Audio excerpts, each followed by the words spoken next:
Primeira comparação, os dois tiveram férias depois de seus trabalhos, mesmo não tendo férias, digamos, um descanso, mesmo não tendo completado um ano à frente dos seus clubes, certo? O Ceni resolveu voltar antes do período estipulado para, enfim, mergulhar no trabalho e tal. O Abel não sabe quando vai voltar, até porque tem que ficar 14 dias em Portugal e tal, e de lá de Portugal deu essa entrevista, ou várias entrevistas cativantes, etc e tal. E isso mostra o poder da palavra, né? E acho que ela tem uma questão mais recente até no futebol, um poder muito grande. Tem muita gente que morre pela boca ou que encanta pela boca. Se você pegar como treinadores os trabalhos que eles fizeram, o Abel teve 2 títulos, o Ceni teve 1. O Ceni fez coisas mais ousadas no time dele do que o Abel fez no time dele. Mas aí que tá, né? O Rogério carrega, e acho que posso pegar pelo ponto que o Mauro levantou, o assumir o erro. O Rogério tem uma dificuldade gigantesca de assumir o erro ou de reconhecer que algum adversário, por exemplo, é melhor do que ele. Isso desde que ele era goleiro moleque. Desde que ele cometeu a sua primeira falha no São Paulo, desde que cometeu a sua primeira falha na seleção, aquele amistoso contra a Catalunha, lá em Barcelona, que foi a melhor atuação de um goleiro, mas ele falhou nos 2 gols. Ele não consegue. É maior do que ele. Ele não consegue.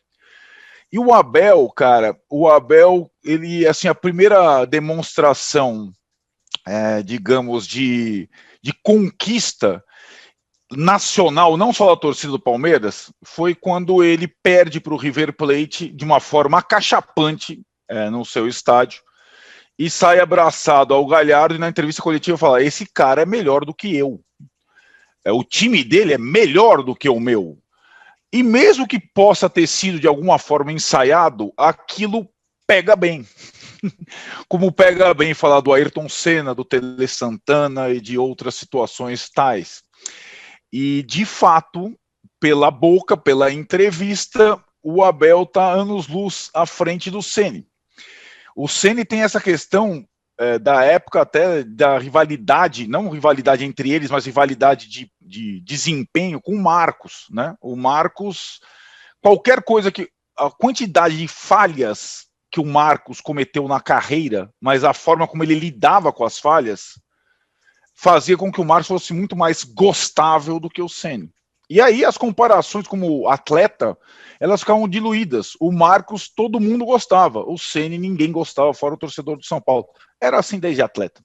O Marcos furava, o Marcos tomava cafezinho, o Marcos comia peru, o Marcos não sei o quê, mas lidava com o erro, com a falha, de uma forma muito mais natural. O Rogério não consegue lidar.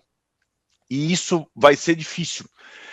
E outra situação de comparação bem curiosa.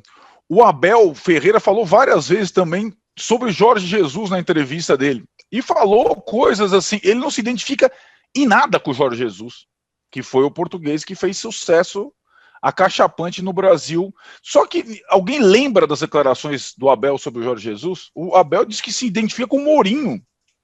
É o técnico português que o inspira. E passou, nem colou nele, né? O Mourinho acabou de ser eliminado da Liga Europa ali pelo Zagreb. Aliás, o Arnaldo, e isso está muito claro no time dele. Como ele joga. Isso, como ele joga. E aí, quando a gente fala isso, as pessoas, não, mas não sei o que e tal. Exato. Exatamente. Aquela. Então, exatamente. É a referência dele. E não é proibido, isso. Não. Não é. Jogar como ele quiser.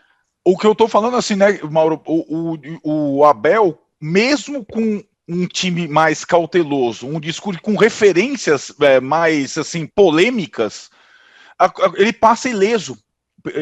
Tem passado ileso pelo discurso.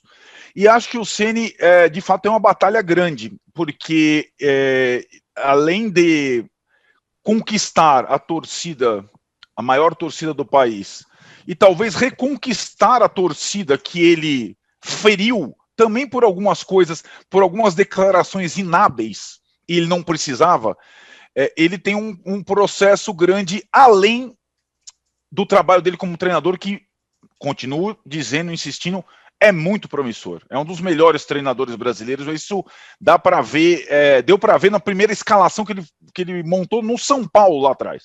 Depois no Fortaleza, depois o Solavanco no Cruzeiro, depois nesse Campeonato Brasileiro com o Flamengo.